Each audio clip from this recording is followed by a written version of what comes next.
Good morning, everyone. Welcome back to another one of our Crest webinars. This is my final one for this calendar year, and it's entitled New Year's Evolution, Time for Change.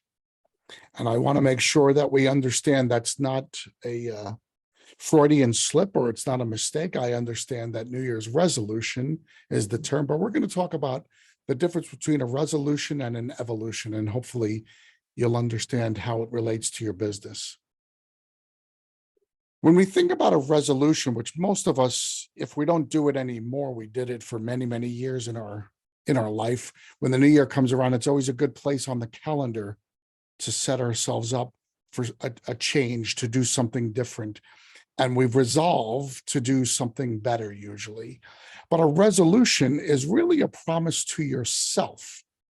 And it's a promise to yourself to try to stick to something, to try to stick to something better, to try to stick to something that's going to improve you. You could see some of the things I listed: going to the gym, eating better, being more organized. It's almost been a tradition, and we kind of laugh about it in our culture. You know, the stickers have some other ones suggested there. Phone your parents, save money, quit drinking. Those are all traditional resolutions. And let's face it, if we've made resolutions in the past, or if we're thinking about making one for this coming new year, the fact is that we kind of laugh about it because we know it's not going to last. We know that our resolutions are meant to be broken. It's just a matter of how long we can make them go. It's almost like we're testing ourselves, knowing we're going to fail. In fact, I did read a recent survey. It actually came out in 2021, so just last year. And it was a 3-year study. And it turns out that nearly 80% of resolutions were broken by the end of January. So we didn't even get 8% through the year. And 80% of our resolutions were broken. Well, what does that tell you about how seriously we take the word resolution? So when we think about that, I want to make sure I always ask you the question: how did that work out for you? We're going to get to why that question's so important for business purposes, because we're going to now talk about evolution. Evolution is real change. When you evolve, there's no going back. That would be devolving. But the concept of evolution is not to try to make a promise that you're going to try to do better. It's actual change. It's leaving behind the past and turning into something newer and better. I'm not saying you completely change. Many of the very good traits that you have can remain. But what you want to do is you want to take those things that aren't useful anymore, that are kind of holding you back, and you want to change them forever. This isn't a promise. This is an actual commitment, and this is actually making change. If you commit to evolution in your business a year from now is going to look entirely different. You know, we all know the evolution of man, and you don't think about how we have evolved scientifically from other species, and you don't always think about how species themselves evolve, but there are massive differences and changes over time. And I'm not saying we need to take millennia to change our company. You can make some changes to your company really, really quick. Remember, people evolve, but so do companies. I want you to think about some of the most powerful companies today. Either they evolved and changed, or they just started from scratch with something brand new. But the ones I want you to think about are the companies that have evolved and changed. Most stable companies have the ability to evolve. And we're going to talk about that a little bit. Let's talk generally about business evolution. You know, again, I spend a lot of time talking about your business, and it's because that's my background from Wall Street. Wall Street is 100% about the evolution of business. The value of a company on Wall Street is not equated to what they're doing now. It's equated to what the company thinks and says they're going to be able to do in 2 years, and how the Wall Street investors, or what I'll call the bettors, how they view that you are going to be able to make those changes, because obviously it's not just keep doing what you're doing. If you're doing what you're doing, there's value to that, but everybody needs to make sure as an investor that you're either going to do more of that or you're going to do something different, but you are going to get better. You can't just stay the same. So companies that have very, very valuable stock prices are companies that have the ability to make that change. While business itself has evolved, Wall Street in the 70s invested in companies that were mostly production companies. And we're going to give you some examples after we talk about this slide. Most of the companies from the time of the crash in 1929, all the way through the 70s and into the 80s, most of the most valuable companies in the world were companies that produced things. They were product-driven companies. Well, as we have evolved as a society and as a culture, and as technology has evolved and become much more important, things have changed now. We've gone from a goods economy to a services economy. Now that technology is so powerful, people don't necessarily want as many physical things, but they want a lot of support and they want a lot of services. So we're going to talk about some of those companies and how they've evolved. When I was a kid, now I'm 60 years old. When I was a kid, these were the three most powerful companies in the United States. GM, or General Motors, was the #1 car manufacturing company in the world. They're still extremely powerful, but they were beyond reproach as one of the three biggest companies in the world. General Electric was a company that was incredibly powerful, again, providing goods. And that symbol, no, that's not the Pittsburgh Steelers symbol, although it looks very similar to it. That's the symbol for US Steel. US Steel was so large that when they made The Godfather, they referred to it in the movie as being one of the largest companies in the world. Well, these three companies all provided goods. They didn't provide apps, they didn't provide technology, they provided goods. GM, obviously, vehicles. General Electric, all different types of appliances and services like that. And then US Steel provided the raw materials for everyone else to create their goods. Think about the biggest companies in the last 30, 40, 50 years. IBM was one of the big trendsetters, and IBM was the company that made that shift from goods into services. Because what did IBM do? Yes, they provided computers. So they were able to go into corporations first and then individuals, but they were able to provide corporations and businesses with computers. So they provided the physical goods, but they were also one of the first companies to provide them with services. IBM not only provided the computers, they provided some of the support so that they would come in and train. So the services for training your people on how to use their computers and being able to build programs that enabled you to not only just have a computer, but to streamline it and tailor it to your business model. So to this day, the vast majority of the money that IBM makes is not on the computers or the hardware themselves. It's on the support services they provide. Obviously, when home computing started to become really big in the 80s, Microsoft jumped in, and Microsoft created what we call the operating system. It's actually the heartbeat of your computer, the thing that when you turn your computer on, the program that tells it what to do, not any of the programs within the computer, but the program itself that allows your computer to operate. Microsoft created that, the operating system. It was copied by Apple, who came up with their own version, and some other companies tried with their versions, but Microsoft cornered the market on that. Again, as Microsoft evolved over the last 30 to 40 years, it has still maintained its position as a software product developer, but it also provides an incredible amount of support services as well. Finally, Amazon. Amazon started 25, 30 years ago as an online bookstore. Amazon was a place where you were going to go instead of going to Barnes and Noble or Borders Books, and you were going to go buy your books there. Well, Amazon lost money for the first 20 years of existence. And they lost money because every single time somebody ordered from them, they would actually lose money in delivering that book because they were providing the book at a nice low price. And their big thing was they were going to ship it to you at a price that was below what anybody else could ship at. So their business model was actually built on doing that, but they had an ulterior motive. It wasn't about the goods they were going to provide to you. It was about collecting your data.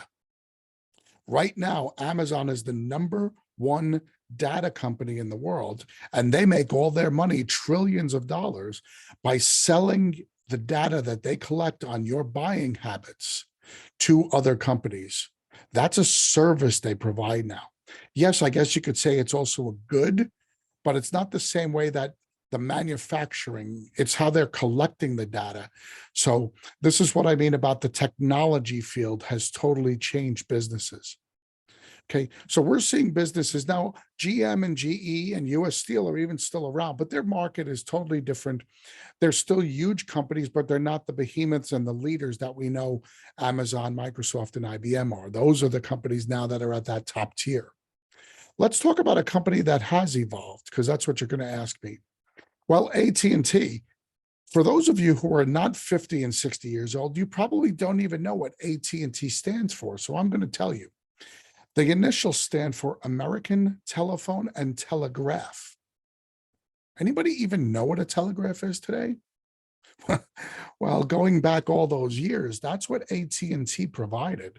AT&T was the first company out there that provided telephone services and telegraph services. Telegraph services are communications like we would now send text messages or we would send emails.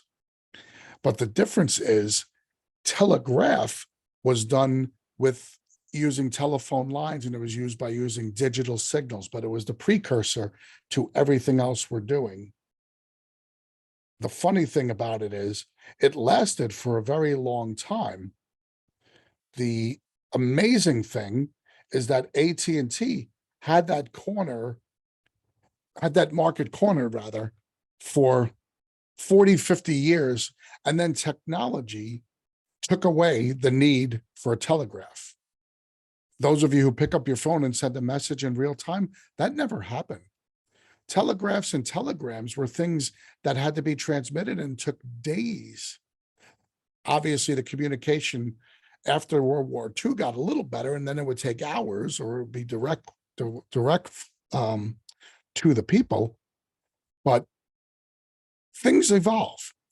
AT&T is a company today that doesn't look anything like the company that Dick and I know from when we were children. Today, they are a global leader in cellular, in cable, and even in television and film production. They own HBO. They own a bunch of different production facilities. They own TV stations. So AT&T evolved as technology evolved. So they were the global leader in the technology of the 30s. They are now the global leader 90 years later of the technology of the 2020s. So that's an amazing way that you could say a company evolved. If they didn't evolve, they would be dead. If you don't believe me, think about Blockbuster Video. 40 years ago, everybody who wanted to watch a movie had a VCR and then DVD player.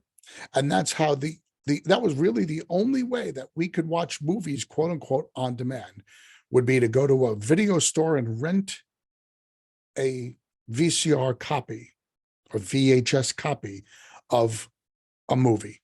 We then had to return it. Well, obviously technology evolved away from having to go to a store and rent something. It has now evolved into where just about every streaming service allows you the choice of tens of thousands of movies on demand. Blockbuster never saw that, never got involved on the technological side. And by the time they did, it was too late. And Blockbuster is now an extinct company. That's the difference between evolving and just making a resolution. I'm telling you, we need to think about evolving. All that's great, but we're talking about all major mega companies, multinational companies. How can my little company evolve? Well, that's a great question. Remember, a company is a company is a company. The only difference between IBM and you guys is the scale. You still have the same business structure, and there are still phases to your evolution and pieces to your company that are all the same. So let's get into the phases of business evolution, because businesses evolve and they all go in different steps. Startup, accelerated growth, turnaround, reinvention, what's next, or exit. We're going to talk individually about each one of these, but just about every single company fits into one of these pieces in their evolution. And I'm not saying that these are linear. Sometimes accelerated growth comes after reinvention and turnaround. Sometimes what's next comes within the first year. But these are 6 phases that you can be in. I want you to hear us talk about each one of these phases, but I want you to have an honest discussion with yourself about what part of your business evolution are you in. We'll obviously start with the startup. Everything's new, fresh, and exciting, and you have a long road ahead of you. You also have a lot of mistakes to make. Every startup company makes mistakes. I don't care if you've had 10 companies before and you're an expert at startups, you're going to make mistakes. When you enter a space, there are always things that, looking back, you're going to figure out that you could have or should have done better. If you're smart, you won't get set in your ways right away. The company that you start out as, you should not even know what that looks like in a year or two. There should be so many changes along the way. But if you are a startup, the only thing I could tell you about evolution is that it's going to happen, and don't get set in your ways. Make sure you're ready for it when time comes. Moving on to accelerated growth. If you're a company that is growing rapidly, remember, you're out of control, but it's out of control in a good way. It's almost like heading down the side of the mountain, sliding on your sled or toboggan. You're out of control because you really can't control the speed or too much of the direction that toboggan's going. It's exciting and everything, but it's also dangerous. So you're doing a lot of business and things look great, but you have to watch out. There are a lot of pitfalls that come with fast growth. And there are evolutionary steps you're going to have to take if you're in accelerated growth mode. Let's talk about 1 or 2 of them real quickly. The number one thing that can ruin a company in accelerated growth mode is cash flow. Most companies don't understand that if I'm doing $1 million now, and all of a sudden I start doing $2 million, that requires twice as much cash. The problem is when you go from $1 million to $2 million, your ability to collect money doesn't grow at that same scale. If you were doing $1 million and collecting 200 or 300,000 a month, at $2 million, you need to collect 600,000 a month. But I'm going to tell you, just about every company in our industry can't do that. They can't allow their collections to keep pace. Usually invoicing and collections is the thing that people forget about as they're growing, because they're so focused on signing the work and doing the work. And I'm here to tell you that the cash flow imbalance that comes from that is something that could choke your company. So remember, when you're facing accelerated growth, you need to have an evolution on the invoicing and collection side of your business. You can't keep doing things the way that you're going to do them. You also can't keep producing the work the way you're going to produce, because you think, oh, just my guys are kind of slow, so they'll be able to do more work. No, there's going to come a point, and it's going to be quick, when you're going to go from our guys are slow to our guys are slammed. And if you get to the point in your business evolution where our guys are slammed and you haven't made accommodations to handle more production, 2 bad things are going to happen. Your marketers are going to get upset because you're going to be upsetting their lead sources. The second thing that's going to happen is your salesmen are going to get upset because they're going to be selling work. Your crews aren't going to get to it, or they're going to be producing shoddy work. So your salesmen are going to be losing out ultimately on sales, which means commissions. So it's never a good thing if you either keep your production on a snail's pace or you don't do invoicing and collections that keeps up with your accelerated growth. So evolution is very important if you're in the accelerated growth phase. And we're going to talk more about the specific parts of your business in a little bit, okay? If you're in the turnaround phase, this is exciting for me. You've already been through the worst and you're fighting back. You didn't give in to the tendency or the attraction of just throwing it all in. You're a fighter. You know what? And this is really true. People who have gone through adversity are usually far more successful long term than those who have started a company and had immediate success. I know it sounds very cliche, but a little bit of a struggle now and then is really, really good for all of us. If everything came easy to everybody, nobody would work for anything. So a turnaround, and I've seen it many, many times, and we're going to talk about a turnaround at the end of this presentation. But turnarounds are usually the most exciting things for Dick and I to work on as well. We love when somebody's committed to making changes, because normally where that red line crosses that green line is when the owner and the company itself is committed to change. And when I say change, it's not resolution, it's evolution. We're throwing things away and we're going to start doing better. So how can you manage the change? Well, I'm just going to use the one word that you're going to hear me say. You've been hearing me say it for years. I'm going to keep saying it through this webinar, and it's process. Most times when companies are struggling and they're on that downward red arrow, it's because the change that they needed was a process. They were trying to do things kind of on the back of the envelope, as they say, or wing it as you go, fake it till you make it. You know, those are really cute and everything, but they don't work in business. They just don't. Fake it till you make it. You know what happens? You never make it.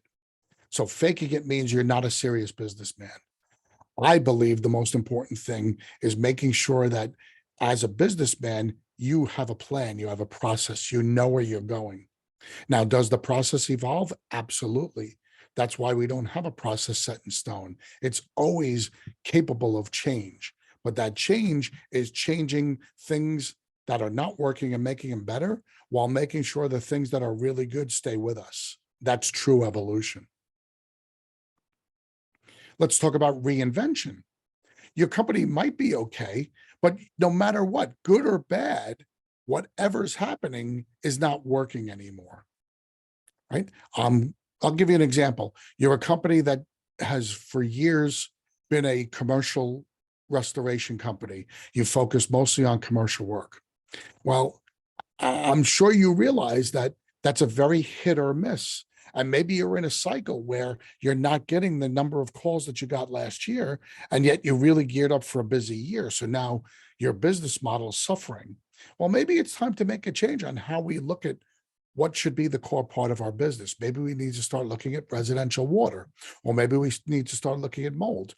Maybe you're a company that doesn't offer full service, and maybe you might want to add recon on. Those are things where you can reinvent your company. You're doing some drastic change, but it's necessary and welcome change. So make sure that you don't, if you're in that place where you say to yourself, I've got to make a change, be open to it all. Understand that change is necessary. Don't get set in your ways and say, no, it'll come back to me. You know, don't be Blockbuster and say, who the heck is going to want to do that? Everybody loves my DVDs and VCRs. Well, everybody didn't love their DVDs and VCRs when they realized within 3 clicks they could have the video showing and they never have to leave their house. It's important to understand, are you going to be AT&T or are you going to be Blockbuster? So reinvention is important. What's next? You know what? This is kind of like reinvention, but reinvention is you don't want to change what you're doing. You're just not sure what tomorrow brings. So you're getting anxious about the future. You know, if you're a really successful company, you should be in the what's next phase. You've got everything kind of buttoned down, and then you should be sitting there saying, all right, but I know the next step is coming next month, next year, next quarter, whatever, however you want to define it. So you have to look at what's next. People who are in the what's next phase, they need evolution more than anybody else, because they're the ones who are going to fight things that are going to change their company because everything's going fine right now? How do you honestly look at your company and say, everything's going great, but I need to change some things? That's really, really, really difficult. We're going to address a lot of that when we start talking about the parts of your company. We're going to address the what's next phase because I'm pretty sure a lot of you listening today are involved in the what's next phase. You're happy with where you are, but you know something else is coming. Finally, the last phase you could be in, which would be very, very great news if this was your purpose in opening your company, was the exit phase. It's time to cash out. You want to take your money off the table, and you've built your company because your goal was to have enough money to not have to work and not have to pay payroll. So you're in a great position. So you've done that. So the next step is take that money off the table. But now what? You still have to evolve as a company.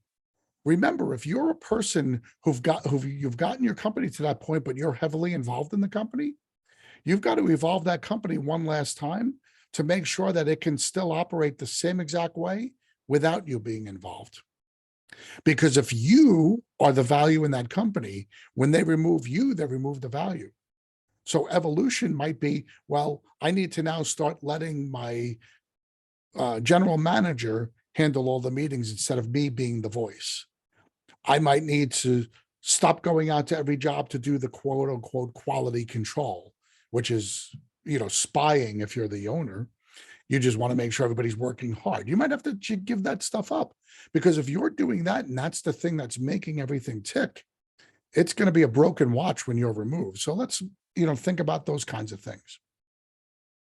So we talked about all the different phases. What are some things we can change regardless of what phase we're in? Now, most of these, again, will apply to all the different phases, maybe not startup as much, because in startup, you're probably doing some of these already. But let's think about each part of our business, and let's talk about just a couple of examples of things that we can change, both tangible and intangible ways.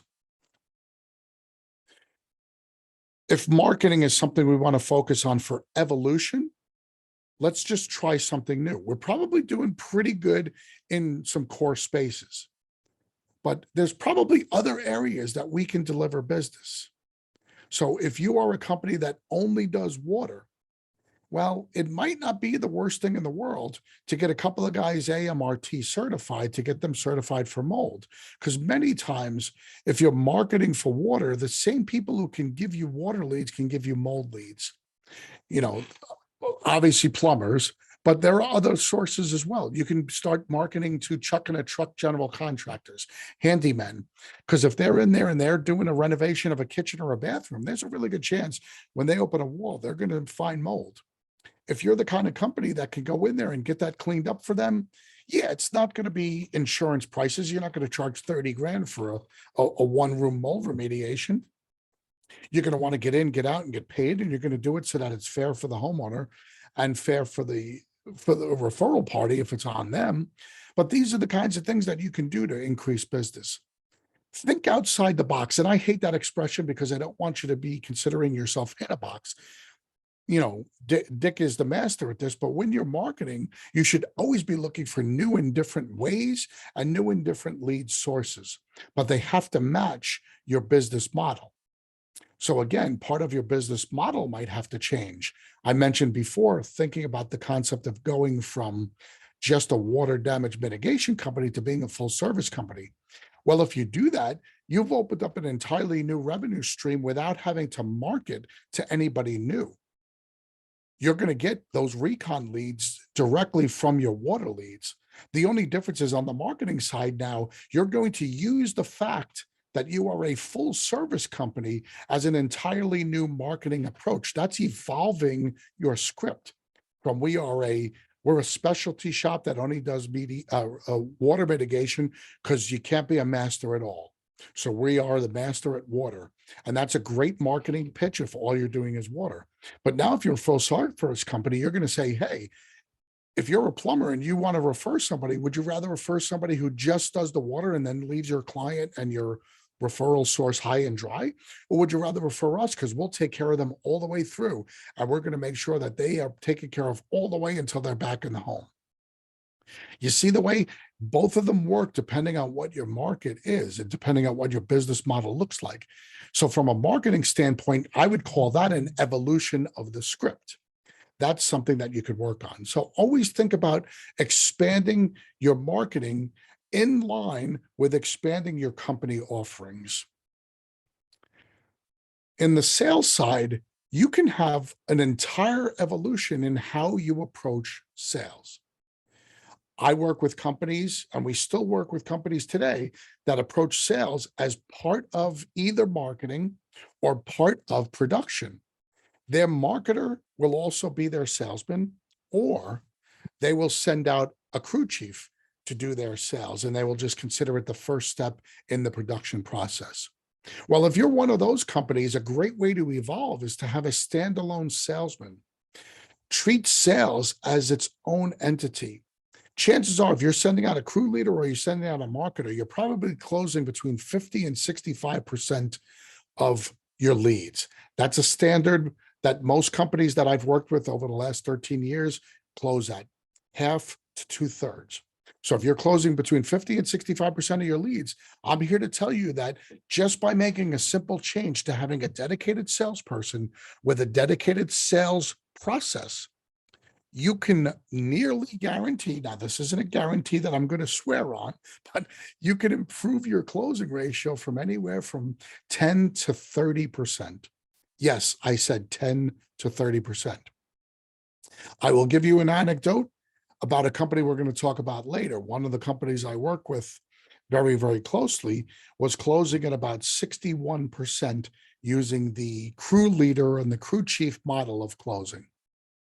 We made a change and we took it away from them, and we started to hire people whose sole responsibility was, and I call it the 3 S's. They were supposed to sign the work off, they were supposed to sketch out the loss, and they were supposed to create a scope of work for the production team. So sign, sketch, and scope.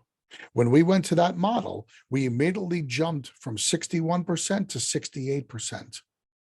As that model has evolved and we have trained our salesmen, the company's growth has been really, really great. It went from 1 salesman to now we have 4 salesmen, and those 4 salesmen combined for a 76% closing ratio, with one of them closing at 90%. That is truly an evolution in sales because we made a decision to leave behind the things that really weren't working. Now, we didn't know they weren't working at the time because we just assumed 61% is good because that's what we were doing. We didn't see that there was something that we could be doing better. And that's all about being open to hearing new techniques. We heard about this technique from another company that was doing it. We jumped on it about 3.5 years ago, and the evolution now is to where we're at. We're shooting for 80% in 2 years. It's slow incremental, but when you're doing 1,000 jobs a year, 1% is an extra 10 jobs. That's a huge, huge revenue source. That means every 1%, you could hire another technician just on the revenue that comes in from that one job.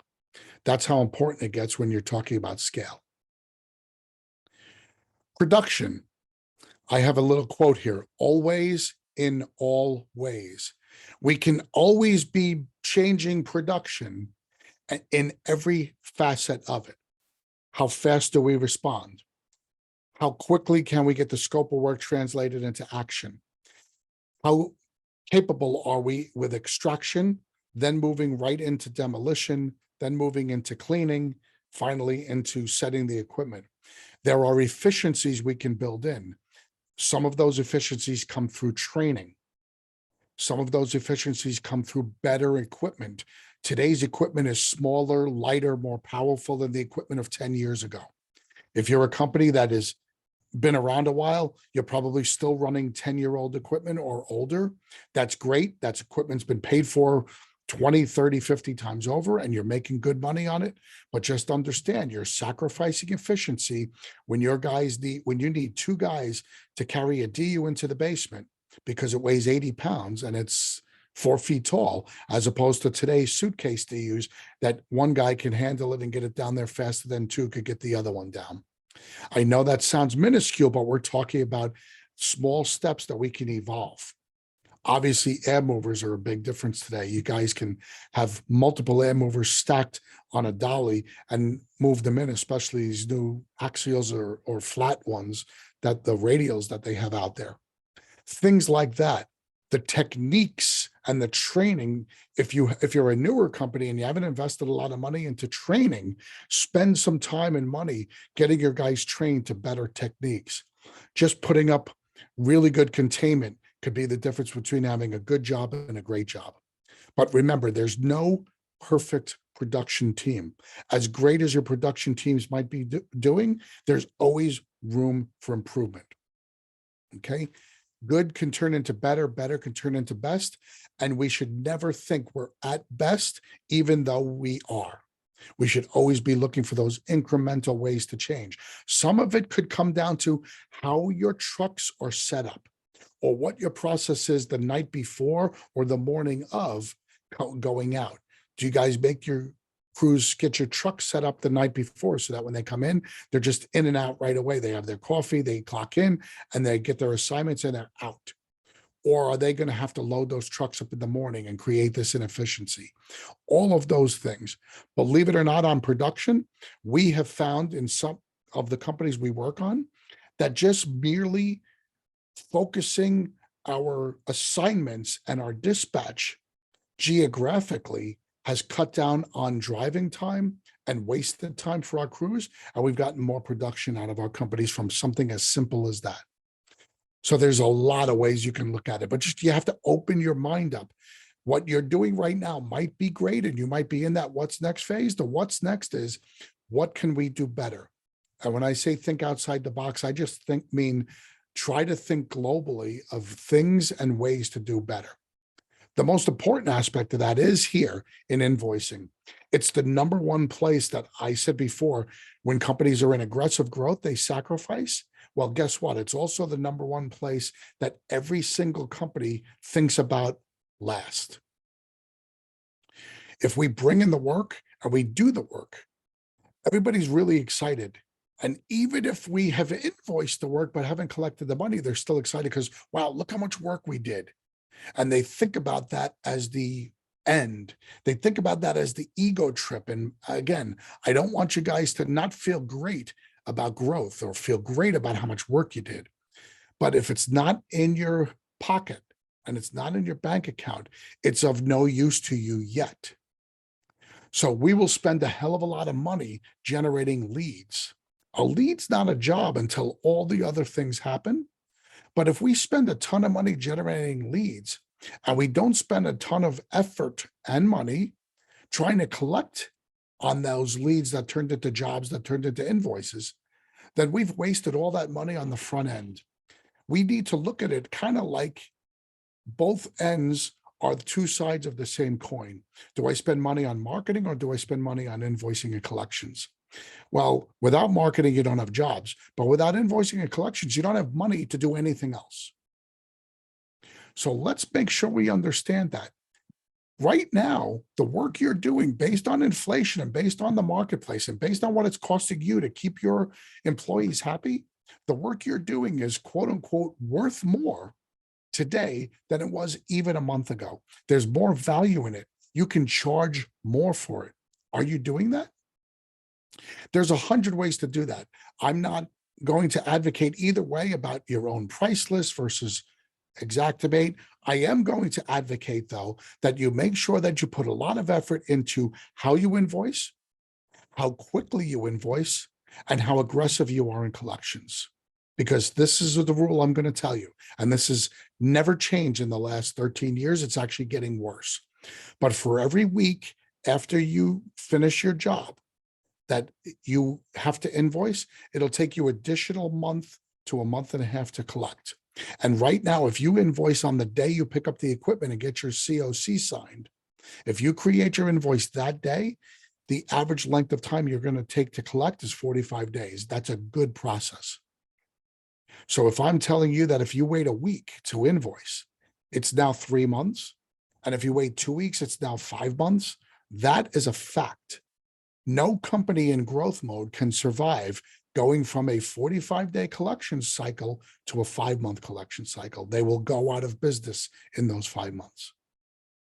So don't discount how important it is to spend money to collect your money. And I don't mean hiring collections agencies and paying them 30 or 40%, or hiring lawyers and paying them hundreds of dollars to send out a simple letter. No, I mean, make your process better. Get much better at being able to write those invoices right away and submit them, and then following up almost daily with your homeowner and with their insurance company if you so desire. Administration, finally, the last piece. This is not the piece that we talk about when we talk about the life cycle of a job, but this is that support part. This is everybody else in the office that keeps everything running. We always hear the expression work smarter, not harder. Well, I'm not a fan of that. I think people should be working smarter and working harder. I think in a normal workplace, and this is studies have been done on this, in a normal 40-hour work week, your staff is only giving you about 27 to 28 hours of true hard work. The other 13, 14 hours, those are what they call lazy time. And I'm not talking about lunchtime. I'm talking about regular 9 to 5, not counting the lunchtime. In those hours, they're not working harder. And most of it is because of inefficiencies that are built into your entire company process. So you have to make sure you look at things realistically. I know that a lot of us love our staff and we're very married to people and we're very loyal to them because they're loyal to us. And that's all fantastic. But one way that you can make a really big change in your administration is to think about outsourcing some of your services. If you're paying a lot of money to people over the course of a week, a month, or a year to do things like answering your phone after hours, if you're giving them, extra pay for stuff like that, how often does your phone really ring? There are companies that do that for a living in our business and are able to have a really good script. And if it's an emergency, can then call the on-call person and handle all of that just as if they were an employee of yours for a fraction of what you'd be paying somebody, even as like a little token of appreciation. Again, I know companies that do that for $150 a month. I know other companies that are paying individuals in their own company $100 a week to just be on call. So what makes sense there? So some of that can be outsourced. Sometimes you can combine responsibilities. Sometimes you might think that you have a person who's doing quote unquote receptionist and that phone never stops ringing. But let's think about it. How often does the phone really ring? They could clearly do other tasks, maybe some file management tasks, because they're sitting at a computer at a desk anyway. And when they're not actively talking on the phone, what are they doing? Hopefully they can do some of that work. So that's a way that you can actually work smarter and make people give you more quality time. It's a very important thing to think about. I want to wrap up with a case study. And the case study is a company that I work with down here in Atlanta, Georgia. I've been working with them for 7 years. They've been a Crest member since the beginning. And actually, Dick Wagner's been working on and off with them for over a dozen years. And their company's Reliable Restoration. You might have heard me refer to them. Some of you might know about them. Let me just tell you a brief story without disclosing too many personal details. I was brought into Reliable to help them out and help them grow their business. And one of the directions that they were going with was they wanted to be full service. So we established that. They also wanted to focus on large loss. So they did a lot of commercial work. They did Dick's prep program, and it was very successful for them. But on the mitigation side, aside from that, their big focus was on fire chasing. So they invested a lot of money into listening to the different police department scanners, signing on to programs that generated fire leads, doing fire chasing, signing up into the different county programs for board ups and things like that. And they really invested a lot of time and effort into that because the attitude at the time was, well, one good fire that you sign up revenue wise between the mitigation and the repairs could be 20 or 30 plumber jobs. And who the heck likes to deal with a plumber? So that became their focus, and the company did well, and the company was successful doing that. But what ended up happening is 4 years ago, there was a change in mindset. And the change in mindset was we want to now not be a fire chase company. We want to be a water damage company concentrating on residential water. So we still were going to be full service. But instead of chasing fires and instead of really aggressively pursuing large loss only, the company decided it was going to now evolve into a residential water damage company. So all the different pieces of the company had to change. The marketing approach changed. We went from having 8 plumber jobs a month to now having to go out and focus on getting a lot of plumber involvement because the company at its size and scope couldn't survive on 8 plumber jobs. They were just too large. So the company did go through a period of time where it did shrink in size, and it did suffer both top line and bottom line in terms of revenue and profit from having to shrink and having to evolve, but it's something that the ownership wanted to do. So we made changes at every level. We changed every process. We changed who we were marketing to and that script. We changed how we were selling. This is the company I told you that, 3.5 years ago went to a sales model as opposed to letting the crew chief sell. We also then went to a different production model where we were really focusing our efforts more on the residential side. So we really trained for that. Being a full service company, we do a lot of dry in place, but we're also not afraid to do demo when demo is appropriate. So we had to train our staffs on the most appropriate measures to doing effective demo. Things like that. All of those changes happen. We instituted an invoicing process because we started to get some good growth when we started marketing to plumbers. We went from 8 jobs to 28 jobs probably within a year. And that was really, really, I would say 18 months. But when you go from 8 jobs to 28 jobs, obviously collections was suffering. So we got to a point where about 18 months ago, we went out, we hired a staff of people, and I mean a couple of people whose sole job it was to write the invoices and collect the money. They literally don't get involved with any part of the process until the certificate of completion is signed. And then they are the next person that gets handed the baton.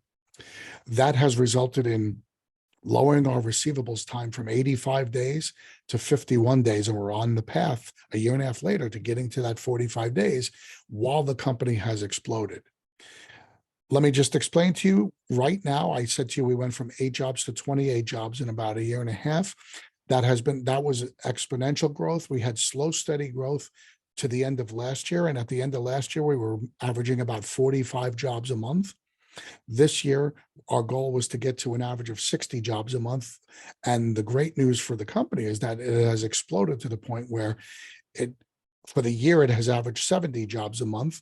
And the last 3 months, we've been doing over 80 jobs a month. So we're now at a point where next year we're looking at being a company that has the potential to do 100 jobs a month.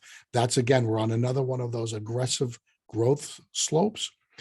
The difference between this aggressive growth and the one from 8 to 28 is we're prepared for it now because we keep our eyes and ears open to anything new that could improve our processes. The company is completely process driven. Everybody works according to KPIs and things that we measure on their success. And every instruction they get comes from the process with individuals monitoring the process. So our managers have total control over how the process is being handled out in the field, all the way from marketing through collections.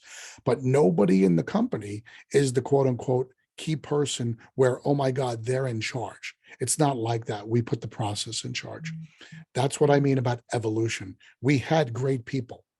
We relied on those great people. Today, we have great people, and I believe we have a really good process. And that really good process is the only thing that's allowing the growth that we have right now. To me, that is the key. We did it here. Yes, it took 4 or 5 years, and that's okay. For most of you, you've got the 4 or 5 years if you know at the end of it, through evolution, you're going to achieve all of your goals. Speaking of evolution, I threw these two pictures in here of myself and Dick to show you that, yes, people evolve as well. And these pictures are from a bygone era of time for both of us. We both have slightly less hair and a lot more gray on the ones that remain. But I wanted to take the opportunity on behalf of Dick and everyone here at the Crest Network to wish all of you a very Merry Christmas, Happy Holidays. And we look forward to continuing to be able to share our wisdom and knowledge with you in the coming year ahead. And we look forward to everything that the new year brings to your company. We wish you nothing but great success and a very happy and healthy new year. Thanks so much for joining us. Have a great one. Bye-bye.